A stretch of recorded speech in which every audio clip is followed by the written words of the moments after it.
Chapter 7. Grandfather Frog's Big Mouth Gets Him in Trouble. Grandfather Frog has a great big mouth. You know that. Everybody does. His friends of the Smiling Pool, the Laughing Brook, and the Green Meadows have teased Grandfather Frog a great deal about the size of his mouth. But he hasn't minded in the least, not the very least. You see, he learned a long time ago that a big mouth is very handy for catching foolish green flies, especially when two happen to come along together. So he is rather proud of his big mouth, just as he is of his googly eyes. But once in a while, his big mouth gets him into trouble. It's a way big mouths have. It holds so much that it makes him greedy sometimes. He stuffs it full after his stomach already has all that it can hold, and then, of course, he can't swallow.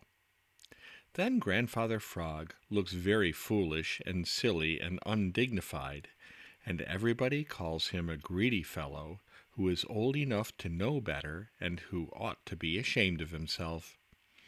Perhaps he is, but he never says so, and he is almost sure to do the same thing over again the first chance he has. Now it happened that one morning when Grandfather Frog had had a very good breakfast of foolish green flies and really didn't need another single thing to eat, who should come along but Little Joe Otter, who had been down to the big river fishing. He had eaten all he could hold, and he was taking the rest of his catch to a secret hiding place up the Laughing Brook. Now Grandfather Frog is very fond of fish for a change, and when he saw those that Little Joe Otter had, his eyes glistened, and in spite of his full stomach, his mouth watered. "Good morning, Grandfather Frog. Have you had your breakfast yet?" called Little Joe Otter. Grandfather Frog wanted to say no, but he always tells the truth. "Yes," he replied, "I've had my breakfast, such as it was. Why do you ask?" "Oh, for no reason in particular. I just thought that if you hadn't, you might like a fish.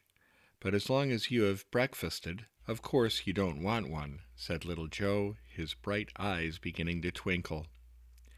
He held the fish out so that Grandfather Frog could see just how plump and nice they were. "Chug-a-rum!" exclaimed Grandfather Frog.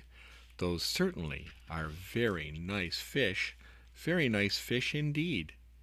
It is very nice of you to think of a poor old fellow like me, and I might find room for just a little teeny-weeny one if you can spare it."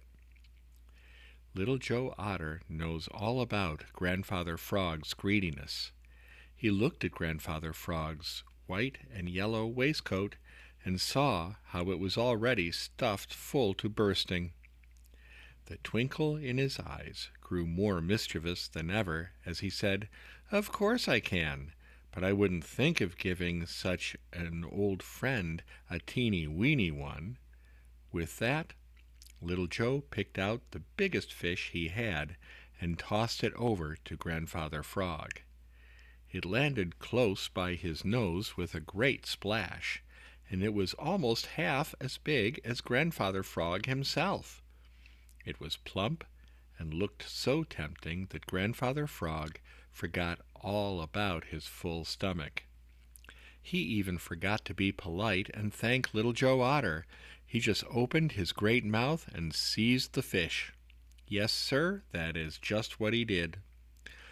Almost before you could wink an eye, the fish had started down Grandfather Frog's throat head first.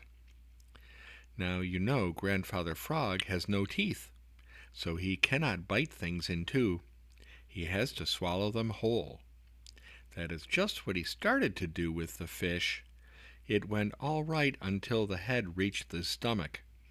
But you can't put anything more into a thing already full, and Grandfather Frog's stomach was packed as full as it could be of foolish green flies.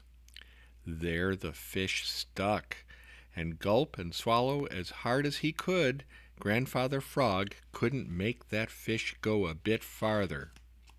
Then he tried to get it out again, but it had gone so far down his throat that he couldn't get it back. Grandfather Frog began to choke.